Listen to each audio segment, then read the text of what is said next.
എന്താടാ, നിനക്ക് മരിക്കണമെന്ന് അത്ര ആഗ്രഹമുണ്ടോ? നീ ഞങ്ങളെ പറ്റി എഴുതാറായോ? നോക്കിയേ, ഞാൻ എന്റെ ബോസ് പറഞ്ഞ ജോലിയാണ് ചെയ്തുകൊണ്ടിരിക്കുന്നത്. ഞാൻ അതേ ചെയ്യൂ. എടാ ഞങ്ങള് ഞങ്ങളുടെ ജോലിയാ ചെയ്തത്. നീ എത്താ ബാഗ് താടാ, ബാഗ് തന്നിട്ട് സംസാരിക്കും.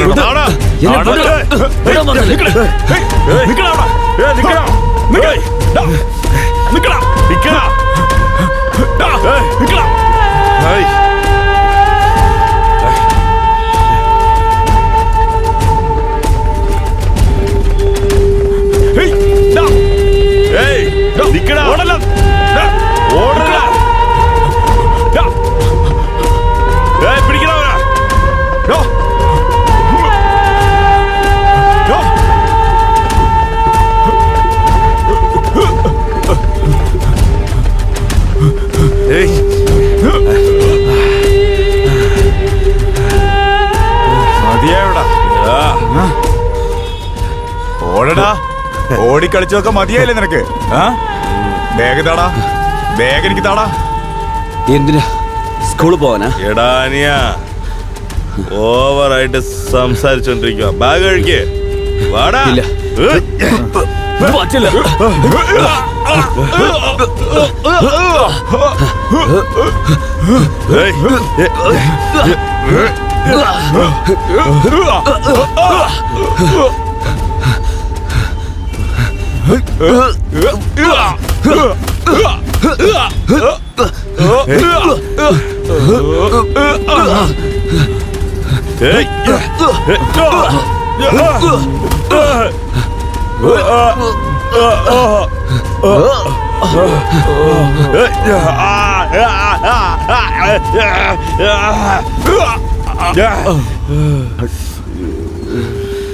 അടുത്ത പ്രാവശ്യം ഈ ജേർണലിസ്റ്റിനോട് കളിക്കുമ്പോ നോക്കി കളിക്കണം.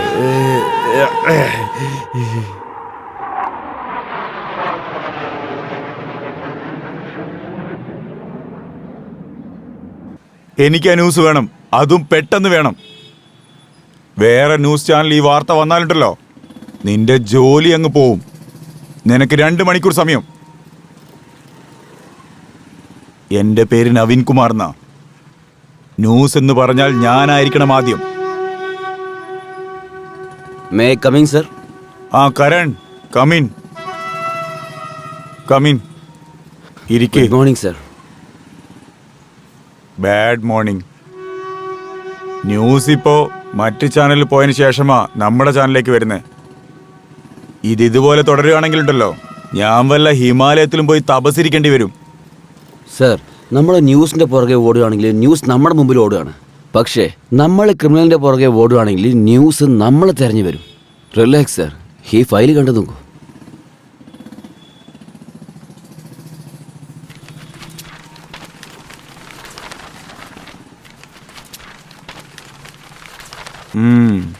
That's good. ഇതില് എല്ലാ ഡീറ്റെയിൽസും ഉണ്ടല്ലോ? ഉണ്ട് സർ. Okay, all right, that's good. നിനക്ക് താല്പര്യം കൂടുതലുണ്ടല്ലേ? Thank you sir. Thank you sir. Karan, എപ്പോഴാണ് നമ്മുടെ നാട്ടിൽ ക്രൈം 0 ആകുന്നത്, അപ്പോഴാണ് അത് തല നിവർന്ന് ഹീറോ ആയി നിൽക്കുന്നത്. ശരി, അത് വിട്ടേക്ക്. നീ ഒരു ജോലി ചെയ്യ്. പറയൂ സർ. കൊൽക്കട്ടയിൽ ഒരു ഹോസ്പിറ്റലുണ്ട്. അതിന്റെ ഓണറുടെ പേര് വാസു എന്നാണ്. ഞാൻ മനസ്സിലാക്കിയത് 1 വർഷത്തിന് മുമ്പേ അയാൾ ഒരു റോഡ് ആക്സിഡന്റിൽ മരിച്ചു എന്നാണ്. പോലീസ് റിപ്പോർട്ടിൽ അങ്ങനെയാണുള്ളത്. പക്ഷെ ഞാൻ മനസ്സിലാക്കിയത് ആ ഹോസ്പിറ്റലിൽ എന്തോ തെറ്റായ കാര്യം നടക്കുന്നുണ്ടെന്നാ. സർ, പക്ഷെ 1 കൊല്ലം മുമ്പ് അതിന്റെ ഓണർ റോഡ് ആക്സിഡന്റിൽ മരിച്ചു. സർ, ഒരു പക്ഷേ ഇത് ആക്സിഡന്റ് അല്ലാതെ മർഡർ ആവാനും സാധ്യതയുണ്ടല്ലോ. ഇതിൽ എന്തോ ഒരു മർമ്മമുണ്ട് സാർ, നമുക്കത് അറിയുന്നില്ല. നീ കൊൽക്കത്തയിൽ പോയിട്ട് വാ. നിന്റെ ഫ്ലൈറ്റ് യാത്രയ്ക്ക് ഞാൻ ഏർപ്പാട് ചെയ്തിട്ടുണ്ട്. മൺസൂൺ എന്ന് പറഞ്ഞിട്ടുള്ള ഒരാളെ നീ അവിടെ കാണും. ട്രാവൽ ചെയ്യാൻ വേണ്ടിയിട്ട് നിനക്കൊരു മോട്ടോർ സൈക്കിളും തരും. Thank you sir. ഒരുപാട് ദിവസം അവിടെ താമസിക്കേണ്ടി വരുമോ സർ? അതെ, ജോലിയുണ്ടല്ലോ, പോയാലേ പറ്റുള്ളൂ. Okay sir. ഞാനിവിടെ തിരിച്ചു വന്നതിന് തെറ്റാണ്. എന്തെങ്കിലും പറഞ്ഞില്ല സർ? ഒന്നും പറഞ്ഞില്ല. Okay, thank you sir.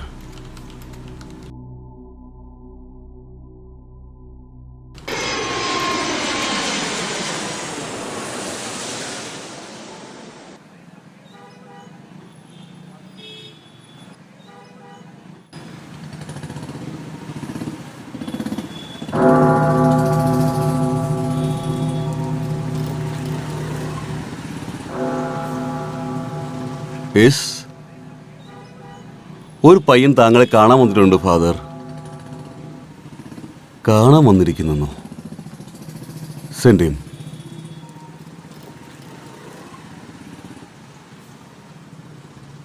May I come in father?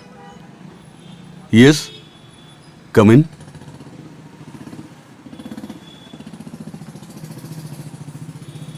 Please be seated. So how can I help you my son? Bishop missionary 2015 batch Karan Singh. സാറിന്റെ കൈ കൊണ്ട് പെർഫെക്റ്റ് സ്റ്റുഡന്റ് എന്ന ബാച്ച് എനിക്ക് തന്നില്ലേ? Yes, yes, yes, yes. How can I forget? How can I forget? That young boy, strong boy. You have certainly now turned into a man, I would say. So, my son, ഇപ്പൊ എന്തിനാണ് ഇവിടേക്ക് വന്നത്? അതൊരു ജോലിക്കാര്യത്തിന് വേണ്ടി കൽക്കറ്റ വന്നതാണ്. അപ്പൊ നിങ്ങളെയും കണ്ടിട്ട് പോകാന്ന് വിചാരിച്ചു. വളരെ നല്ല കാര്യം. പക്ഷെ ഇത്രയും വലിയൊരു പട്ടണത്തിൽ എന്റെ അഡ്രസ്സ് നിനക്ക് എവിടെ നിന്നാണ് കിട്ടിയത്? ഇപ്പോഴൊക്കെ തെരഞ്ഞ ദൈവത്തെ പോലും കിട്ടുമല്ലോ. അപ്പൊ ഞാൻ ആ ദൈവത്തിനോട് ചോദിച്ചു നിങ്ങളുടെ അഡ്രസ് എവിടെയാണെന്ന്. അപ്പോ എവിടെ ഇപ്പൊ അത് താമസിക്കുന്നത്? പിന്നെ ഇവിടെ സിറ്റി ഹോസ്പിറ്റലില്ലേ, അതിന്റെ അടുത്താണ്. എത്ര നാളുണ്ടാവും ഇവിടെ? ഒരു 2-3 ദിവസത്തേക്ക്. ആക്ച്വലി ഞാൻ ന്യൂസ് ഏജൻസിയിലെ ജേർണലിസ്റ്റ് ആണ്. അത് ശരി. ഞങ്ങളൊരു സ്റ്റോറിക്ക് വേണ്ടി ഇറങ്ങിയതാ. ഞാൻ ആ ജോലി കാര്യങ്ങളൊക്കെ കഴിഞ്ഞതിന് ശേഷം ഞാൻ ഇവിടുന്ന് പോകും. എന്ത് ന്യൂസാണ്?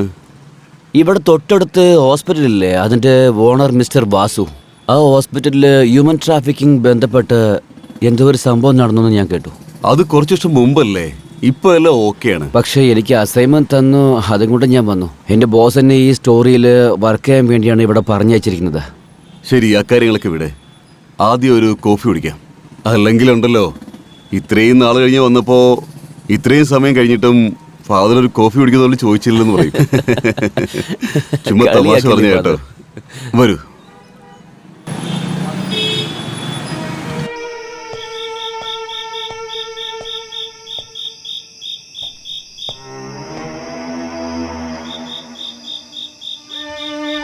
ആരാ നിങ്ങൾ? എന്താ പറ്റിയത്? എണീറ്റേ, എണീറ്റേ.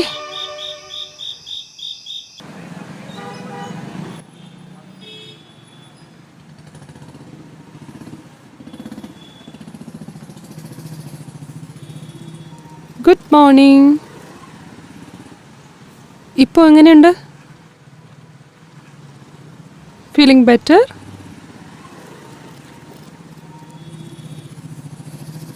ഇന്നലെ രാത്രി നിങ്ങൾക്ക് ചെറിയൊരു ആക്സിഡന്റ് പറ്റിയതാണ്, അതാ. പക്ഷെ ഇങ്ങനെ തന്നെ ഇനിയും ബൈക്ക് ഓടിക്കുകയാണെങ്കിൽ ഇതിനേക്കാളും വലുതൊക്കെ ആയിരിക്കും ഇനി ഫ്യൂച്ചറിൽ വരാൻ പോകുന്നത്. അതുകൊണ്ട് താങ്കളെ നോക്കുന്നത് നല്ലതായിരിക്കും. പിന്നെ ഞാൻ മെഡിസിൻസ് എല്ലാം എഴുതിയിട്ടുണ്ട്. 2 ദിവസം ബെഡ് റെസ്റ്റ് എടുക്കണം. അത് കഴിഞ്ഞിട്ട് നിങ്ങൾക്ക് പോകാൻ പറ്റൂ. എന്തെങ്കിലും പറയണോ?